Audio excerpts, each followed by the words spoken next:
Урматтуу коллегиянын мүчөлөрү, урматтуу ректорлор, сөздү алыстан баштасам дагы, ал түз эле барып ушу билим берүүгө тийиштүү болуп жатат. Дүйнөдө өзгөрүүлөр өтө тез ылдамдык менен өтүп атат. Өзгөрүп атат деп абдан көп сөздөрдү айтып жүрөбүз.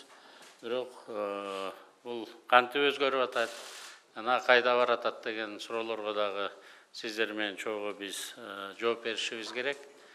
Эгерде буга чейин ресурстардын экономикасы болсо, экономика ресурсу.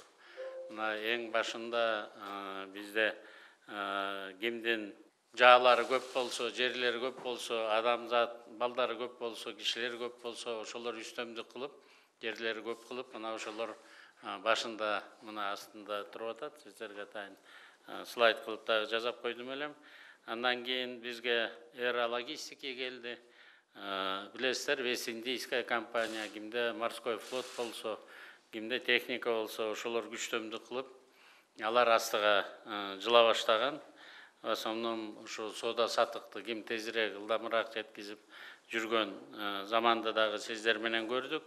Ал эми мына бүгүнкү күнү биз мына ички дуң продукцияда жалаң ушу информацияга, IT технологияларга, блокчейндерге, анан мына 20-чы кылымдын ядерлик кимдин ресурсу көбүрөөк болсо, ошолор мына 5-10 туруктуу мүчөлөрү болуп, алар дүйнө жүзүн башкарып келаткан. Бирок бара-бара мына ушу биз сиздер менен чогуу ким билимди, жөндөмдүүлүгү, навыктары көп болсо, ошо башкара турган жака барып келатабыз. Мына ошол эле искусственный интеллект, криптобиржа. Азыр көрүп атасыздар, мына Востокто болуп аткан ситуацияда самолеттордун баары, дрондордун баары учуп атат, танктар жүрүп атат, ичинде кишиси жок эле. Бул жалаң кибер согуштарды мурун фантастикалык кинолордо көрүп жүрсөк, азыр мына биз өзүбүз ошолорго дуушар болуп, ошолорду дагы көрдүк. Мына 1 эмес 2 жолу Баткенде чек арабызда согуш болгондо биз дагы ошол экиндей нерселерди колдонгонго мажбур болдук да. Ошол эле байрактарды, акинчи дагы бөлөк биздин беспилотниктердин баарын биздин эле ушул балдарыбыз, бизде армияда жүргөн кишилер ошонун баарын колдонду. Бирок бул эбегейсиз чоң бизге мүмкүнчүлүк ачып атат. Биз өтө деле көп кишинин саны менен мактана албайбыз. Бирок территориябыз 73-чү орунда дүйнө жүзүндө тургандан кийин бир топ коз, бир топ ресурстар бар. Жерибиздин ичинде, астында, үстүндө 6,5 миң биздин мөңгүлөрүбүз турат. Сууну көрүп атасыздар. Улам жылдан жылга, мына 21-чи жылга караганда быйыл 2 эсе аз суу келди. Бирок суунун баасы дагы, баркы дагы көтөрүлгөндөн көтөрүлүп кете берет. Мына ушул экиндей нерселердин баарын кандай кылып туура колдоно алабыз? Мына биз банкты системасын модернизациялага өтүү процесстердин үстүндө жүрүп атабыз. Биз өзүбүздүн межбанковский процессинговый центрди азыр модернизациялап бүтүп, 14 миң операцияда 1 секундта жасай алат. Эми бизде виза, MasterCard'тын карточкаларын, банковскийлерин баарын колдонобуз деп мактанып атсак, жакында Израилдин окумуштууларынын баары келди. Азыр квантовый компьютерлер чыгып атат. Ушу жылдын аягында 1 миллион операцияны 1 секундта жасайт дейт. Демек, ушундай чоң болгон данныйлардын баарын Big Data деп ошо данныйларды сактагандар. Ошону эртерээк иштеге, жумушка кирише тургандар, анализ кыла ала тургандар. Мына ошол экелер азыр ошону кантип колдонуп астыга кете тургандар, мындан ары астыга кетет. Бул жерде биздин экономикабыз канчалык өсөт, өзүңүздөр байкасаңыздар деле болот. Мына азыр бүгүн үй бүлөбүздө сууга 1 тоннасына 8 сом төлөйбүз. Аны дагы кандай деген саясаттын баарын Кыргызстанда кылып атабыз. Электр энергиябызга 300 сом, 400 сом төлөп атабыз. Ал эми интернетке 1200 сом. Төлөбөй койсоң, неберелериң да келбейт, балдарың да келбейт, өзүң дагы жүдөйсүң да. Кечинде телевизорду мен эле карабасам, калганын баары бирден эле iPhone кармап эле, баары бирден iPad'ка туруп отурушат. Интернет өчтү дегенде чатак. Мына ошол эле Facebooktун капитализациясын карап көрүңүздөр. Газпромго караганда бир 20-30 эсеге астыга чыгып кетти. Интернетке кирбей койсоң ал жок да. Бирок анын капитализациясы ошол жака кетти. Мына демек биз ошол жака оошубуз керек да. Биздин балдарыбыздын келечеги ошол жакта экенин көрүп атсаңыздар керек. Мына бул жерден биз бааларды көрсөтүп атабыз. Канчалык ылдамдык менен технология астыга өсүп баратат. Ошол эле мына дрондорду эң эле аз баасы $100,000 болуп, биз бүткүл дүйнөлүк банктан сурап, госрегистр, кадастрларга алып берип, бирди экини. Ошону учуруп жүргөнбүз. Азыр мына $700,000 тегерегинде муну ар бир Расулга айтып жүрөм, Каныбек Апаштын замдарына Южный Кореяда ар бир школдо жасайт экен бул дрондордун баарын. Ар бир школдордо жазап, ар бир изобретение кылып, ошолорду астыга жылдырып атат, мына $700. Бул акыркы бир 3-4 жылдын ичинде эле. Ал эми 3D печать мына бизде болгону бул алтын саткан магазиндики бар эле, Кумтөрдө бар эле, дагы 4-5 он чакты организацияда болсо, азыр мына баасы ар бир вузда болуш керек. 3D печать бере турган принтерлердин баарына мүмкүнчүлүктөрүбүз жетип калды да. Азыр мына ДНКны исследование кыла турган лабораторияларында баалары ылдый түшүп, азыр мүмкүнчүлүктөр бар. Биздин ушу 5 вуз ушундай лабораториялардагы алганга дагы астыга жылып баратат. Мына солнечный энергия биринчи $30 болуп атса, 1 киловаттта чыгарыш үчүн азыр 0,16 цент эле кете баштады да. Демек биз мына азыр мен көп колдоном ошо Кондратьевдин цикл кузнеца деп коюп, ошо циклында эра биздеке келдик, когда используются возобновляемые источники энергии и урановые технологии. Да? Нанотехнологиялар на базе вот этих двух источников. Демек, возобновляемый источниктер, мына азыр эми жаман айтпай жакшы доктор, Европа тияктагы согуш чыккандан кийин газдан отказ кылабыз деп бүт баары ветряной солнечный батареяларга, желдин астындагы жылуулуктарга ошолордун баарына өтүп атат.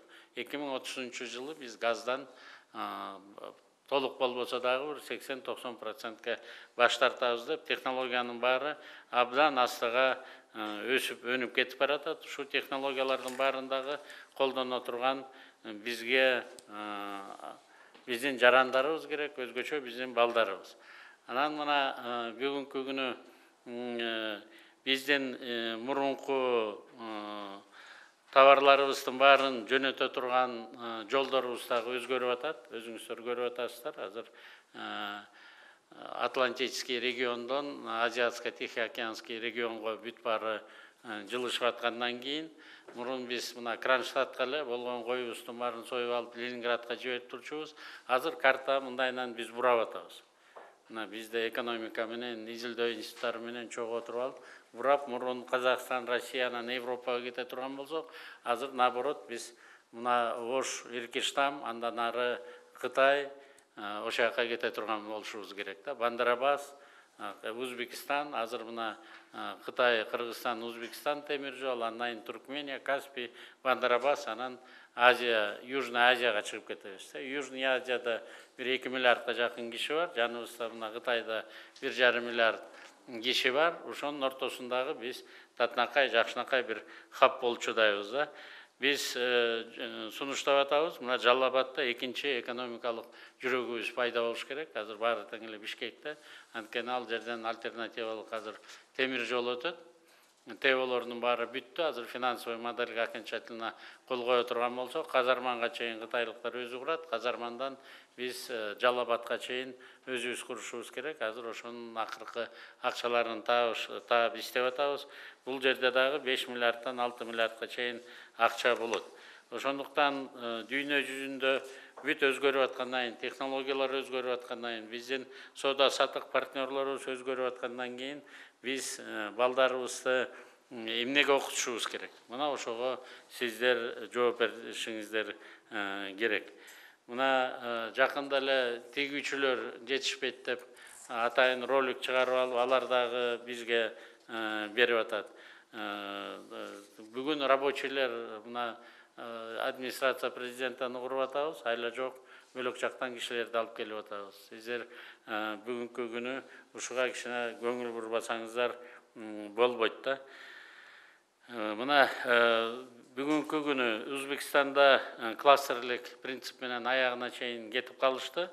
Алар пахтаны өндүргөндөн тигип, анан рынок сбытасына чейин кетирди. Бирок биз ошону эми кичине тиккенди үйрөнүп алдык дагы, бирок бизди сатып ала тургандар азыр мына Орусия менен Казакстан.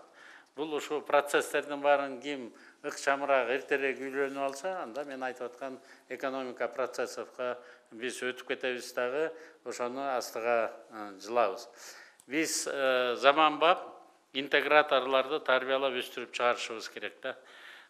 Көндөмгө, балдарды көндөмгө үйрөтүшүбүз керек, навыктарга. Ошо навыктарды школдо, вуздабы, такай ошо навыктарды билип, астыга жылыш керек. Мындан тышкары мына климаттык өзгөрүүлөр, климаттык өзгөрүүлөрдөн качкын барлар деп дагы сөз айтып атат. Качкындар, беженцы деп коебуз. Улам суу тартыш болгондон кийин ошо экватордун тегерегиндегилердин баары улам суусу бар жака, каякта жашоо жакшыраак болсо, бирдеме өсө турган жерлерге жыла баштайт да. Дүйнө кызылып атат. Территория бир эле, ал азайгандан азайып, мына ледниктер азайып атат, суу азайып атат деп, мына ушул эркиндей биздин коркунучтар астыбызда. Биз билим берүүнүн мазмуну толугу менен өзгөрүш экенине сиздер бул жерде өзүңүздөр да күбө болуп атасыздар. Биз ошондой милдетти дагы сиздердин министрликтин астында коюп атабыз. Индустрия 4 жөнүндө эксплуатациялык чыгымдарды азайтып, индустрия бул жана жумушчу күчүнө көз каранды эмес боло турганын сиз экөөбүз мына ушул жерде отургандар билишибиз керек. Азыр жалаң роботизированный техникалар айтып атпайбы? Учактын баары летчиги жок учуп атат. Танктын баары танкисти жок. Мына азыр таксинин баары таксисти жок жүрө турган болуп атат. Мына биз индустрия 4.0 деген эмнеге алып келерин эмитен билишибиз керек. Билим берүү министрлиги чогуу кимди окутабыз?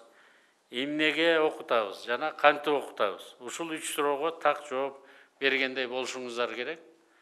Улуттук стат комитеттин 12 июлдагы маалыматы боюнча калктын табигый өсүүсү боюнча январь-май айында эле 53.867 бала төрөлгөн. Жалпы калктын табигый өсүүсү 40.961 адамды түзүүдө. Бул Кудайдын кулагы сүйүнсүн, абдан жакшы көрүнүштөрдүн бири. Ошол эле учурда Статкомдун маалыматы боюнча Билим берүү министрлигине 7.100.000 калктын 3.100.000 адамдын тагдыры сиздерге туура келет экен да. 44% ушу 3.100.000 адамдын тагдыры ушул жерде отурган сиздердин колуңуздарда экен. Биз бардык тармактарда азыр өзүбүздүн министрлик кабинетинде астрономиялык 6 айдын жыйынтыгын чыгарып жатсак, Билим берүү министрлиги академиялык жылдын жыйынтыгын чыгарып атасыздар. Ошондуктан бүгүн Билим берүү министрлигинде көтөрүлө турган маселелер көп эле болсо керек деп ойлойм. Садыр Нуркожоевич, билим берүү жана илим тармагы мамлекеттин келечегин аныктаган стратегиялык маанилүү жана өтө жооптуу тармак деп баса белгилеп кетет. Бала бакча курагында 1-5 жашка чейинки балдардын саны азыр 803.914 экен. Мунун ичинен болгону 220.012 бала балдар бакчасына эле барат. 24%-дын тегерегинде. Барбагандары эмне менен алек болуп атат? Муну дагы сиздер билишиңиздер керек. Анткени бала бакчага барбаган бала 1-6-7 миллион эле белгилерди, түшүнүктөрдү билет экен. Ал эми бала бакчага барган бала 42 миллионду эс тутумунда алып калат экен да. Биз балдарыбызды бала бакчага бербегенден кийин башынан эле алар артка кала турган стартовый позицияларды берип атабыз. Ошондуктан биз өкмөттө жана акселераторлордун командасы менен бүгүнкү күнү бүт баарын жеңилдетип бердик. Сиздер мына Кыргыздын салты боюнча бизди чоң аталар, чоң апалар, тайнелерибиз тарбиялаган. Ошо ыкмалар менен биздин земской врач, земской учитель, земской воспитатель дегендер түшүнүктөрдү киргизип, көбүрөөк балдарыбызды бала бакчага алып барышыңыздар керек. Мектеп курагында 6 жаштан 17 жашка чейинки балдардын саны 1.709.186 экен. Мунун ичинен 1.447.717 бала мектепте окуйт экен. Ал эми 241.469 каякта, мен силерден сурайын деп атам да. Шуну мага айтып бериңиздер. Бул балдар билим албай каякта жүрөт. Орто жана жогорку окуу жайда окуу мезгилинде 18 жаштан 23 жашка чейинки жаштар 633.703 экен. Анын ичинде 368.675 студент. Калгандары эмне кылып атат, алек кылып атат. Эмнелер алардын эмне деген навыктары бар, көндөмдөрү бар. Окууну бүттү, анан каяка кетти. Азырда мына 5 урматтуу ректорларыма мен абдан чоң ишенип атам, буларга туура жолго салдык деп. Бирок бирөө да айткан жок, канчасы бүтүп, канчасы иштеп атат алар. Канчасы өзүнүн багын таап кетти. Өзүн ошо сиздер 5 жыл окуткан специальность менен иштеп кетти. Бирөөңөр да айтпайсыңар да. Кийин отчетуңарда ошонун баарын сурайбыз. Жалпы билим берүү кызматкерлеринин саны бүгүнкү күнү 183.977 экен. Анын ичинде 124.390 мугалим, окутуучу, тарбиячыны да ошол жака коштум. Методисттер бар экен да. Ал эми тех персоналдардын саны 36.584 дейт. Эми булардан тышкары башка кызматкерлердин саны 883.812 киши экен да. Булар кимдер? Каныбек Капашович. Биз мугалимдерди багабызбы? Же тех персонал анан башка кызматкерлерди окуу процессине кереги жок. Мына 120.396 киши бар экен. Булар окуу процессине катышпагандар. Урматтуу ректорлор, силерде бир анализ кылып бизге жардам берсеңер, бул эмне деген көрүнүш? Бир мугалимге бир тех персонал. Азыр бир врачка 1,5 медперсонал, старший медперсонал, средний медперсонал, младший, анан еще и башкалар бар экен аяктачы. Биз же врачтарды бакпайбыз тыңыраак, же мугалимдерди бакпайбыз, ошонун тегерегиндегилер эле көбөйгөндөн көбөйүп баратат да. Мына мен Каныбек Капашовичтен суранам. Мен эмне үчүн цифраларды айтып келип атам азыр. Өзүмдүн администрациядагы балдарды да тактап. Бизде математикада, физикада дано дейт. Дано, что дано у нас? Мына бул цифраларды алып, анан баарын тең уруп чыгыш керек. Азыр айлам кеткенден биз азыр бирдиктүү бухгалтерский учетту киргизип атабыз. Штаттык силердин расписанияңарды мен эми бир клик менен буюрса 1 январдан баштап көрө баштайм. 1 сентябрдан баштап штаттык расписанияңыздар менен ким иштеп атат, эмне үчүн иштеп атат. Азыр зарплатаны биз 4 эле параметр менен карап атабыз. Зарплата, надбавка, там балким премия, отпускные деп. Азыр 80 параметр менен карайбыз. Бул ким, качан жумушка алынган, эмне үчүн алынган, канча саат окуйт, ошонун ичинен лекциясы канча, лабораториясы канча, воспитатель, мугалим болсо канча тетрадь текшерет. Ошого чейин азыр биз компьютерден карап турабыз. Ошондойдун сапаттуу жактарын, качественный составын. Мен эми азыр сиздер жок эле түзөлө ошо компьютерден, Минфинден, казнадан алып турабыз да. Ошондуктан силер ушунун баарын билишиңиздер керек. Урматтуу замдар. Министрдига кээде мен оюм ордунан чыкпай, алмаштыра албай калышым мүмкүн. Бирок бул 5 зам силер билгиледи ушу ситуацияны. Парламентке барып алып, анан мен бул тармакты тейлебейт элем деген бир да сөздү мен укпагандай болоюн да. Силер министрди да мени да уят кылып атпайсыңар баягы. Даяр эмессиңерби, барбай койгула.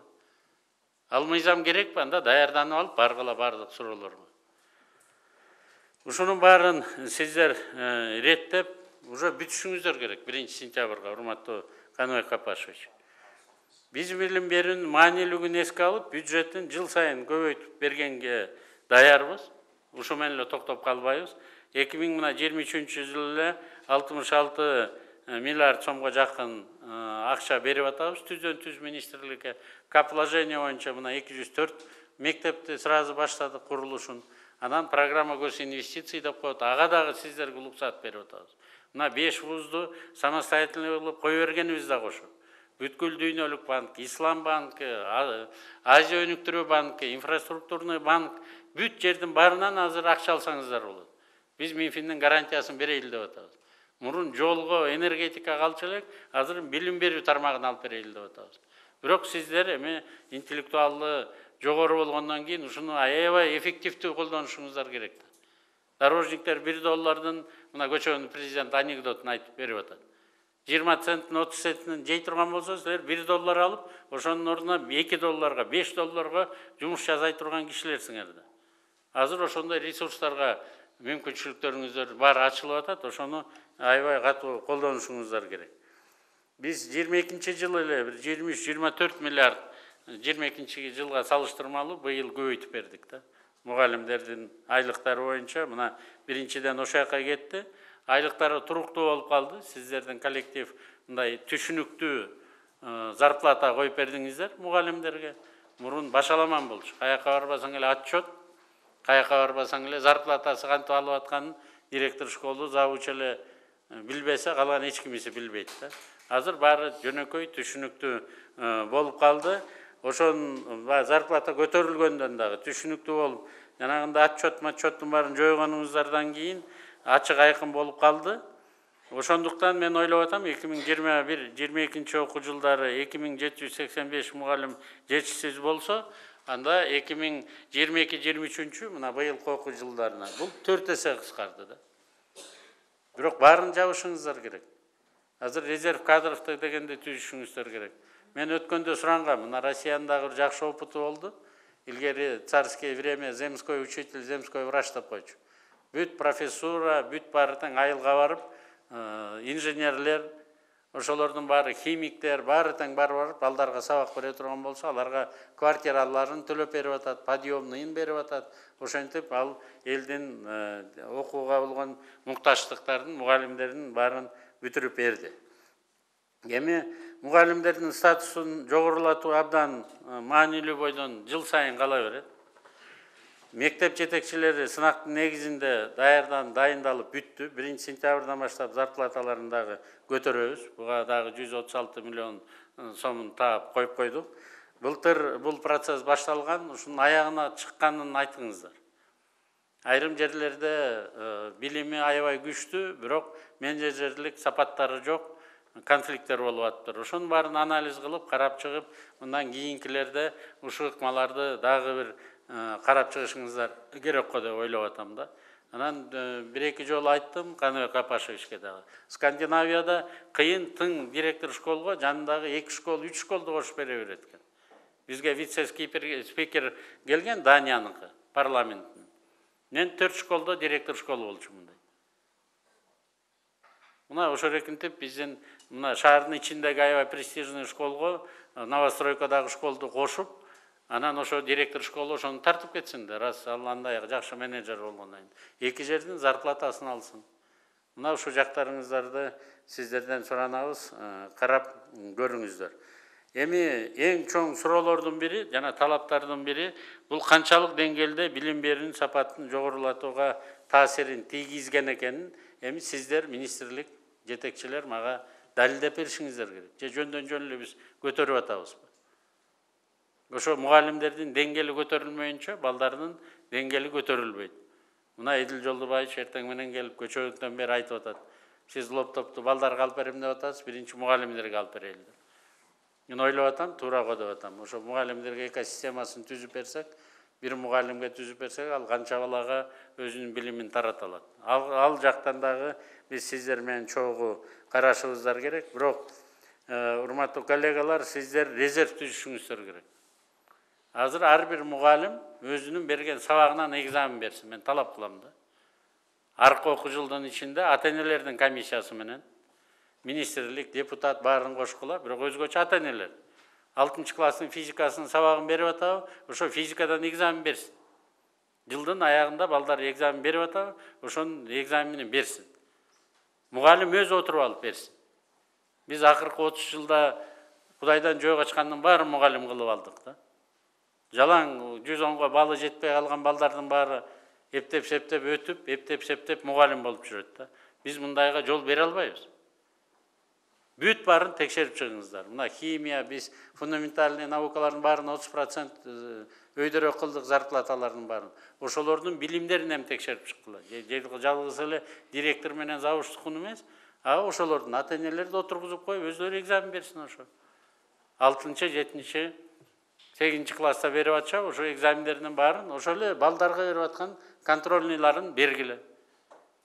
Ушул процессти 1 жылдын ичинде жасагыла, бир топ кишилер жумуштан бошоору азыр эле мен көрүп турам. Азыр эле көрүп турам. Бесконечности 8 экен деп көтөрүп коюп, же болбосо карап алып окутуп, балдарды математикага үйрөтүп аткандар көп. Алар андан көрө окутпай эле койсун, баланы уродовать этпей, анда алардын баары кетип, анын ордуна бирок резерв даярдашыңыздар керек. Бөлөк өлкөлөрдө ушурекиндей кылып өткөндө 45-60%га чейин мугалимдер жумушу жок калып калышкан да. Өзлөрү эчтеке билбесе кантип окутат? Ушуну киришиңиздер. Экинчиси ушу мектеп курулуштары боюнча. Өлкө башчыбыз биздин министрлер кабинетине акыркы 3 жылдын ичинде бүт мектеп көйгөйлөрүнүн чечүүнү тапшырды да. Биз быйыл 204 мектептин курулушун бүтүрөйлү деп атабыз. Анын ичинде 100-ün быйылкы жылы бүтүрөбүз, калганын эмдиги жылы бүтүрөбүз да. Бирок администрацияга мага берген справкалар боюнча капиталдык оңдоого жана жаңы имараттарды курууга мукташтып дагы 305 объектини, ушу 204 алып койсоңор дагы 101 объект бар деп атат да Каныбек Апашев. Бул мындан тышкары өткөн коллегия келгенде да мен айткам, жылына 29-30 жаңы мектеп куруп турушубуз керек, балдар төрөлүп атат да. Ошолорго жаңы мектеп курушу. Бул эски эмес, эскини оңдоп түзөп эмес, жаңы балдардын мектептерин төрөлгөнгө ошо курушубуз керек болот. Ушуну министрге катары сиз аягына точка коюңуз. Школду ким курат, кайсы жерге курат дегендин баарын билим берүү министри чечиш керек. Каныбек Апашев экөөбүз депутат болгонбуз, билебиз. Ким катуураак кыйкырса, ким тажаалы болсо, ажаан болсо, ошолордун баары курдура берген да. Ким министр болсо, ошол экинин баарын азыр ордуна коюңуздар. Анан мен суранып эле келатам 2 жылдан бери. Ошону аягына чыгарбай атасыздар. Азыр бир замды бекитип бериңиз. Жаңы окуу жылдын башталышына чейин ошо даяр болбосо, аны менен биз коштошушубуз керек. Бир смен окуган жердин баарын 2 сменге которуп, садик ачкыла деген да. Мына эртең, мына бүгүн деп эле ошентип эле басып жүрөсүңөр да. Садиктин баарын ачкыла. Садиктин философиясы кандай болот? Ал воспитательдердин ошо жакта иштеп аткандардын тамак ашын баарын тең жергиликтүү бюджет, анан ата-энелер көтөрүш керек. Биз жанагындай зданиялардан орун беребиз, коммунальный услугалардан жардам беребиз. Садик ачылды, анан муну республикалык бюджеттен акча бергиле деген болбойт. Биз 212 000 үй бүлө бар, колунда жок. Ошолорго ваучер чыгарабыз да, аларга беребиз. Калганын баарында тең ушу ата-эненин үлүшү өзүнүкү, анан жергиликтүү бийликтин бюджетинен акча чыгарылыш керек. Эми үчүнчүсү бул укуктук ченемдик актылар боюнча 20 жылдан бери иштеп келген билим берүү жөнүндө мыйзамдын жаңы редакциясын мына министр жаңы келип бүтүрдүңүздөр. Илим боюнча дагы мыйзам жактырылды. Негизги багыт ушу мыйзамдардыкы бул билим берүүнүн сапаты, коррупцияны жоюу, билим берүү мамлекеттик каржылоонун натыйжалуулугун жогорулатууга арналды да. Жалаң мыйзам ошого. Бул жерде билим берүү министрлиги жакшы иштеди. Жаңы мыйзам президенттин билим берүү системасын реформалоо боюнча идеяларынын баарын камтыды. Мыйзам президенттин, министрлер кабинетинин, жогорку кеңештин депутаттардын жана жарандардын коомдун саясий эркин бириктирди десек дагы болот. Ушул боюнча мыйзам алдындагы актыларды жаңы мыйзамга ылайык келтирүү иштерин кечиктирилгис чара катары көрүп башташыңыздар керек. Иштин натыйжалуу жана сапаттуу жүрүшү үчүн секторлор аралык жумушчу топту түзүңүздөр. Өзүңүз башкарыңыз, Каныбек Апашевич. Кайсы министрликтерден ким керек, анын баарын алыңыз дагы 1 сентябрга чейин ушунун баарын реттеп бүтүрүп коюңуз. Мурунку мыйзамга ылайык токтомдун баары жокко чыгарылсын, жаңы инструкциялар, жаңы токтомдор менен астыга кетип калгандай болуңуздар. Билим берүү министрлигине дагы бир чоң тапшырма берейин деп аттым. Бул анча-мынча четин айтып кеттим. Бул сапаты. Билим берүүнүн сапаты канчалык деңгээлге көтөрүлдү? Ушу айлыктардын көтөрүлүшү билим берүүнүн сапатына канчалык деңгээлде таасирин тийгизди? Анализдеп мага бериңиздер. Ушуга катар эмдиги жылкыга мына вузда биз такыр көтөрбөй койдук, вуздун айлыктарынын баарын. Ошо вуздукун киргизиңиздер. Эмдиги жылы вуздуктун жана культура кызматкерлерининки базасы аябай ылдый болуп калыптыр. Ушуларды көтөрүүгө мүмкүнчүлүк сиздерге биз берип жатабыз, бирок анализдерин мага бериңиздер.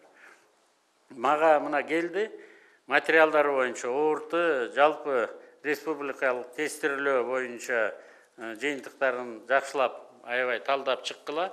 Мен жөн эле бир эле карап көрдүм, мына бияка алып келатканда материалдарыңыздар менен тааныштым. Каныбек Капашевич. Хорошо, Кочкор 115 балл экен. Среднее значение тестовых баллов дейт. Кайын журтуңузду бир карап койгон окшойсуз. Түп район 114, а бирок Кемин 110 болуп атпайбы караң. Давайте Кемин эң самый лучший передовой нерсеге чыгыш керек. Туурабы? Жакшылык, жамандыкты айылга барасыз. Анан сиздики образец болбосо кимдики болот анан образец? Ошон үчүн ошолорду бүт караңыздар дагы, балдардын баарын жөн эле убара кылып, алардан убактысында калып, анан эчтеке дагы үйрөтпөгөндү токтотушуңуздар керек. Муну эң төмөн болгон райондору боюнча чечимдерди бериңиз деп мен айткам. Мына мага эмелеки таблицаны карасам, Панфилов району экен. 108,7 балл, эң начар. Лейлек району жана Сүлүктүү шаар экен. Өзгөн району жана Өзгөн шаары. Жумгал району экен, Ташкөмүр шаары. Мисалы Ташкөмүр шаарында 218 бала орто тапшырса, анын 157-си кулаптыр. Бу эмне деген директор школдор, завуч, эмне деген мугалимдер жүрөт аяк. Мунун бир школ жаап салыш керек да, балдар барбай эле койсун. Азыр балдарыбыздын жанында өзүңүздөр билесиздер, мына чат GPT, Google поиск деген Оксфорддун деңгээлиндеги профессор чөнтөгүндө дайыма жанында болуп кала турган болуп калды. 2-3 айдын ичинде жасалма интеллект баланын акылман кеңешчиси болот. Мына ошондуктан өткөндө сиздер презентация кылдыңыздар, жана программа мозаикти. Муну сөзсүз түрдө киргизиңиздер. Ускоренными темпами сиздер киргизиңиздер. Ал жерден биз көрдүк кандай кылып биз астыга жылып кетерибизди. Вуздарда дагы, техникумдарга дагы бул тиешелүү да, технологиялык жаңыртуу болуш керек. Ошо программаны вуздун ректорларына да каратыңыздар. Алардын да программасы бар экен. Ар бир өзгөчө бул биздин 5 вуз булардын баарын алыш керек. Анан бир жерден расчетторуңуздардын баарын бериңиздер. Эдил Жолдубаевич айтканга мен кошулгум келип турат. Мугалимдерге ошондой бир жакшынакай бир экосистема түзүп беришибиз керек. Мугалимде болсо, андан кийин биз өзүбүздүн балдарыбызга берейли. Бирок ошончо дагы жана 110 миң үй бүлө бар. Такт сандарынын баары бар. Кудайберген Базарбаев, Каныбек Капашевич. Ошо жана жөлөк пулду балдарга алып аткан. Аларга дагы биз электронный книгаларды алып берүүгө даярбыз. Эдил Жолдубаев. Жалпы 212 миң үй бүлө өкмөттөн жардам күтүп атат. Медер, ошону силер санап, сиздердин коллектив менен азыр мына бюджет жүрүп атат, урматтуу коллегалар. Мына бюджет жүрүп атат, 1-сентябрга чейин сиздер мага беришиңиздер керек ошо сунуштарыңыздардын баарын астыга. Мына квалификацияны жогорулатышыбыз керек мугалимдердин. Ушу боюнча сиздер менен сурашканбыз, жана чемпиондор, биздин 1-орунду алгандар, ошолор өзүлөрү аралап, райондорду кыдырып, мугалимдердин баарын 1 жума, 2 жума окутушсын. Ошо чемпиондордун баарына 2 эсе зарплатасын көтөргөнгө сизге уруксат берип атабыз, коэффициенттерин коюп туруп. Самый лучший учитель должен учить наших детей. Школа – это место встречи лучших учеников и лучших учителей. Худший учительдерге уже орун жок, урматтуу коллегалар. Бизге эң мыкты деген мугалимдер гана биздин балдарыбызга сабак бериши керек.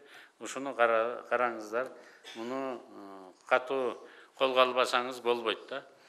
Ушул жерден мына жакында Уругвай боюнча Каныбек Капашев менен да ой бөлүштүк. Биз билим берүү тармагындагы алдыңкы өлкөлөрдүн натыйжаларын, тажрыйбасын алуудан такыр биз баш тартпашыбыз керек. Кайра-эле велосипедтерди ойлоп таба бербешибиз керек да. Кайсы биздикиндей чакан өлкөлөр кантип биз ушу жетишкендиктерге жетти. Бирдеме деле анан Россия, Англия, анан Америка эмес, ушундай 3 миллион, 4 миллион, 6 миллион, 7 миллион тегерегиндеги өлкөлөрдүн ыкмалары канткенде астыга жылып кетти. Ушулардын баарын сиздер астыга милдет катары коюп алышыңыздар керек. Ошол эле Уругвай 2008-жылы билим берүү тармагында маалыматтык коммуникациялык технологияларды киргизүү демилгесин көтөрүп, 1-4 жылда башталгыч билим берүү тутумунун бардык окуучуларына жана мугалимдерине 450 000 ноутбук алып бериптир. Кытайдан алышыптыр деп атат, өзү компьютерден көтөрө келиптир. Андай деле сложный эчтеке жок экен. Сиздер ошону карап беришиңиздер керек. Бул демилге аларды санариптик билим берүүгө өтүүгө түрткү болгон. Бул жаңылыкты Уругвай жарандарынын 94% бүт жактырышкан да. Урматтуу билим берүү тармагынын тартуучулары, өлкөдө экономикабызды калыптандыруу процесси кандай кыйынчылыктар менен жылып жатканын сиздер сопсонун көрүп турасыздар. Бизде күн сайын сражение дегенди кыргызча кандай которуп коет, кармашуу болуп атат, согуштан дегенден алыс болуп эле, кармашуу. Мына азыр торговый центрлар. Эгерде былтыр болгону 4 миллион төлөп атса, быйыл 38 миллион төлөттүрүп атабыз. Ошентип араң таап атабыз. Биз 1 тыйындан 1 сом, 1 сомдон 1 миллион, 1 миллиондон 1 миллиард кылып атабыз да. Мына ушундай чоң кармашуулар жүрүп атканын өзүңүздөр көрүп атасыздар. Илим белим, кесиптик даярдоо, экономикалык жана социалдык маселелерди чечүүдө, адам ресурстарын пайдаланууда бир кадам алдыга жүрсө, өнүгүүгө биз багыт алабыз деп, биздин бүт аракетибиз ушу адам баласынын ден соолугун чыңдайлы, биздин жарандарды, анан балдарыбыздын элимиздин билимин жоңортойлу деген ниеттин гана үстүндө иштеп атабыз. Азыр бул жердеги биздин 5 ректорубуз билет. Мен атайын Ожгууга барганда лекция окудум элем, ушу модельдер боюнча университеттен. Калган университеттер, Каныбек Капашевич, өзгөчө Расул, силер мага рейтингин бергиле. Кто на уровне Парижского университета? Тура, 1-чи ступеньде. Кто на уровне Гумбольдтского университета? Кто уже освоил кембриджский феномен? И как мы станем 4-й моделью, как на примере германских вузов, вот на 5-өн даярдап атпайбызбы? Буларга дагы эмне керек бизден? Кандай жардам керек? Ошонун баарын бүтүрүңүздөр. 1 миллиардты Каныбек Капашевич экөөбүз аны пландап койгонубуздун себеби 1 миллиард тапсаңар, жылдын башында 1 миллиард сомго кредит алсаңар болот. Сууду алсаңар болот, биз беребиз. Туруктуу силердин киреше булактарыңыз болсо, биз өкмөттөн акча берип турабыз. Банктардан аласыздар. Мына ошонун үстүндө силер бутуңуздарга туруп кетишиңиздер керек. Анан бул жерден дагы баягы коррупциялык деңгээлден алыс болушуңуздар керек. Бизде Каныбек Осмоналиев деген өзүбүздүн коллегабыз бар болчу Арнамызда.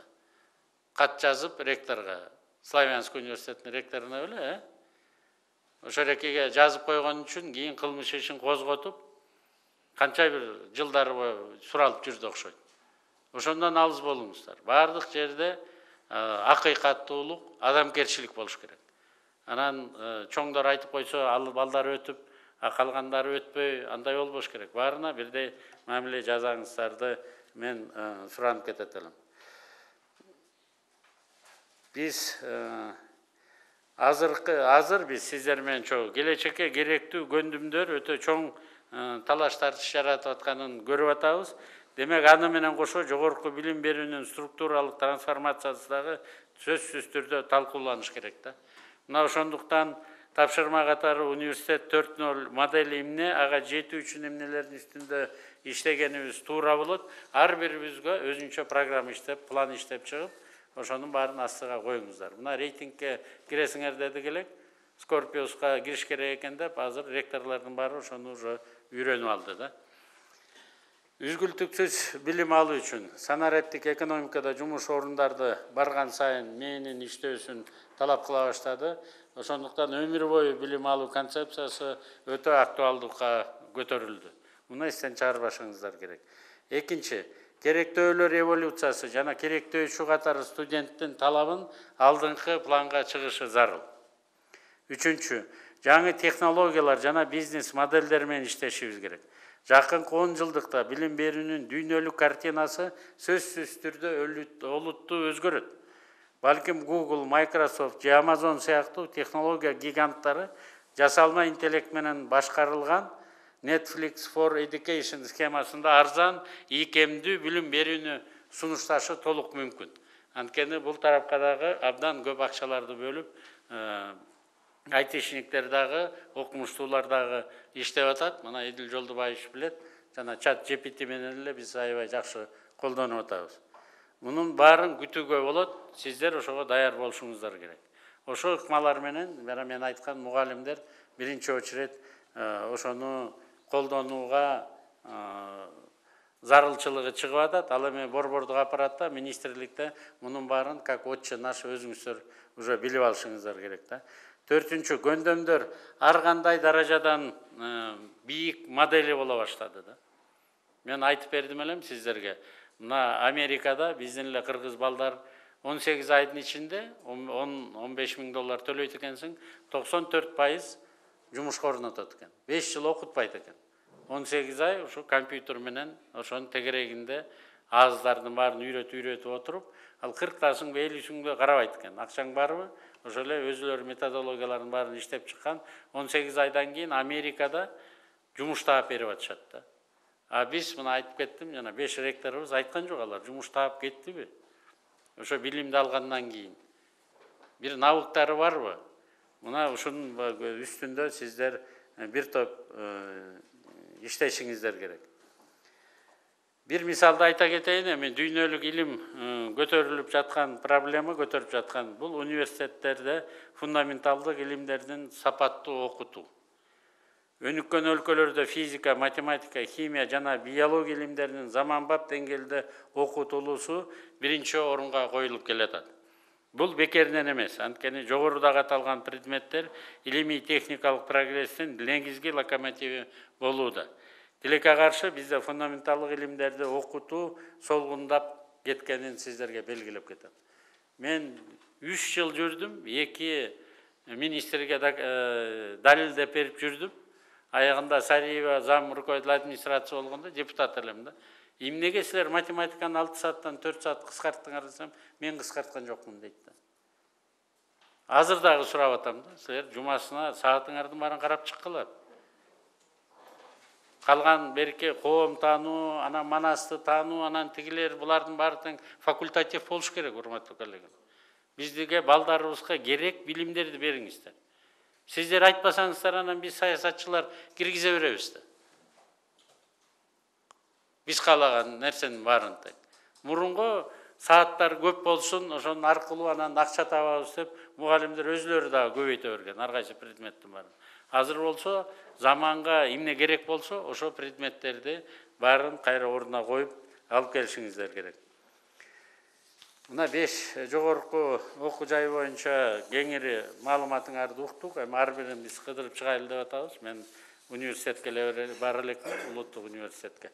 Калган университеттердин баарына бир чыйра барып келдим. Ошгуга 28-inde президент Ошко баргантат. Мен сөзсүз түрдө ошо Ошгуга кирип кетсин дейм, даярдана бериңиздер. Анан биз жана валидация жана верификация боюнча сүйлөштүк элек, Каныбек Капашович. Муну Минсоцтруд менен чогуу биргеликте иштетиңиздер. Совместно кол коюп, мунун баарын иштетиңиздер. Мына мен дагы анализ карап көрдүм. Совет бийлиги учурунда 18 жаштан 40 жашка чейинки бардык жумушчулар сөзсүз түрдө башталгыч кесиптик техникалык окуудан өтүүгө милдеттелинген экен. Убагында гүлдөп өнүккөн кесиптик билим берүүнүн мезгили Совет доору менен бирге өткөн чакка айланып бараткандай эле сезилип атат. Бул жөнүндө сиз менен сүйлөшкөнбүз. Ал убакта мына 90-жылдардын башында кесиптик билим берүү системасында 122 окуу жай иштеп, анда 230 кесип боюнча 60 миңден ашуун улан кыз билим алып жүрчү экен. Азыр башталгыч кесиптик билим берүү системасында 100гө жакын билим берүү мекемеси кирет, окуучулардын саны 2 эсе кыскарган. Бирок окутуучулар баягы боюнча эле кала бериптир да. Азыркы экономика рыногуна керекчүү жумушчу кадрларды 3 жылдабай, 3 айда, 5 айда, 6 ай, 9 айда, 1 жылга чейин даярдап беришиңиздер керек. Муну дагы системасын толук карап чыгыңыздар. Бүгүнкү күнү мына учурда өлкө боюнча 154 орто кесиптик окуу жайы бар экен. Алардын 50ден ашыгы мамлекеттик, ал эми калганы жеке колледждер экен. Бирок ошого карабастан бүгүнкү күндө экономикалык активдүү калктын 58% кесиптик билими жок экен. Чернорабочий болуп атышат да. Бул көйгөйдү чечүү үчүн формалдуу эмес билим берүүнүн квалификациясын таануу, жол жобосун уюштуруу үчүн көз карандысыз сертификация жана валидация борборун жакын арада түзүп ишке киргизет деп мен ишенем. Бир эмес 2 министрди биз буяка коштук. Урматтуу жыйындын катышуучулары, кийинки маселе бул эми тарбия. Дүйнөдөгү жана өлкөдөгү өзгөрүүлөр жаштардын бир бөлүгү үчүн адеп ахлактык жактан төмөндөшүнө алып келгенин сиздер да көрүп, биздер дагы зээнибиз кейип атат. Мындай шарттарда Кыргызстанды демократиялык жактан өнүктүрүү максатында жалпы жарандык бирдейликтин, өлкөнүн биримдигин жана маданий көп түрдүүлүгүн сактоо үчүн жарандардын биргелешкен жоопкерчилигине негизинде коомду бириктирүү зарыл. Биринчи курултайда урматтуу Садыр Нуркожоевич айтты, бизде 3 принцип түптөлөт. Ушул принциптерди колдогондордун баары биздин жарандарыбыздарды биз сыйлап урматтап алабыз. Эгерде бузула турган болсо, биз баарын тартипке чакырабыз. Биринчиси бул биздин жерибиздин бүтүндүгү, территориальная неприкосновенность. Экинчи элибиздин биримдиги, анан үчүнчүсү салык төлөө. Мына ушуну принциптерди балдарды ата-энелер менен чогуу сиздер бизге 18-ке чыкканга чейин даярдап беришиңиздер керек. Мына быйыл мен жана айтып кеттим, өкмөттүк акселераторлор программасы жакшы өзүнүкүн көрсөттү.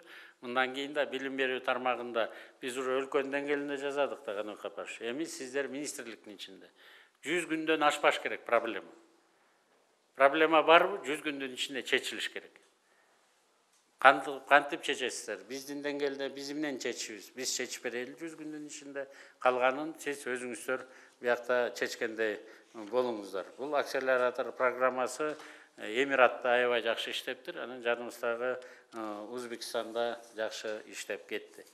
Жана Кыргыз Республикасынын эл мугалими боюнча сиз менен сүйлөштүк элек. Бул боюнча жумушту аягына чыгарасыз деп мен ойлойм.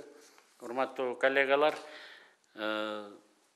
жакынкы 10-20 жылга чейин биздин стратегиябыз ушу адам баласынын сапаттуулугуна, анын ден соолугуна жана анын билимине арналат.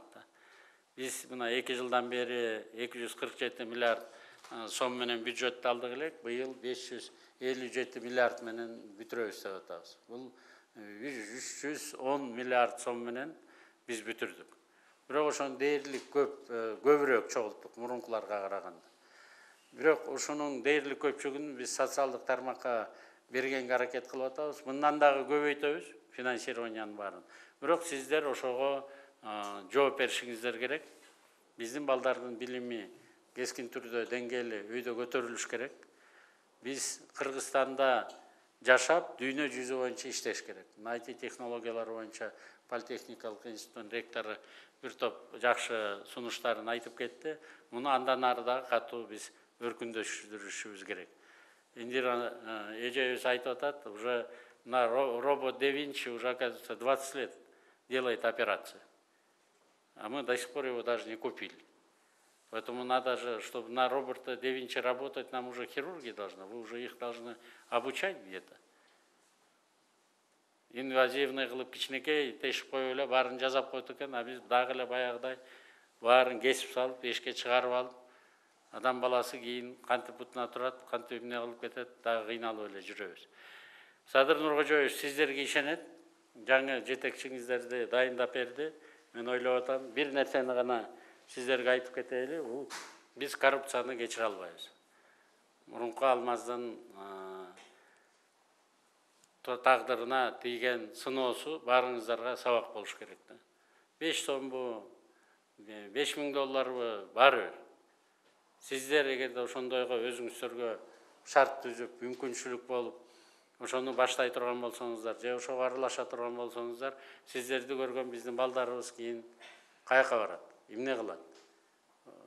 Мына азыр биздин жетекчилерибиз, өзүбүз дагы баарыбыз ошонун үстүндө иштеп атабыз, аракет кылып атабыз.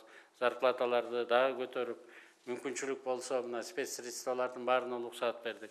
Анын баарын турмушта жакшыраак колдонуп, акча таап, адал акча менен адал эмгек кылыңыздарды сиздерден суранып кетет элек. Ар бириңиздердин үй бүлөңүздөргө жакшылык, аманчылык болсун, ойлогон ойлоңуздарга жетиңиздер.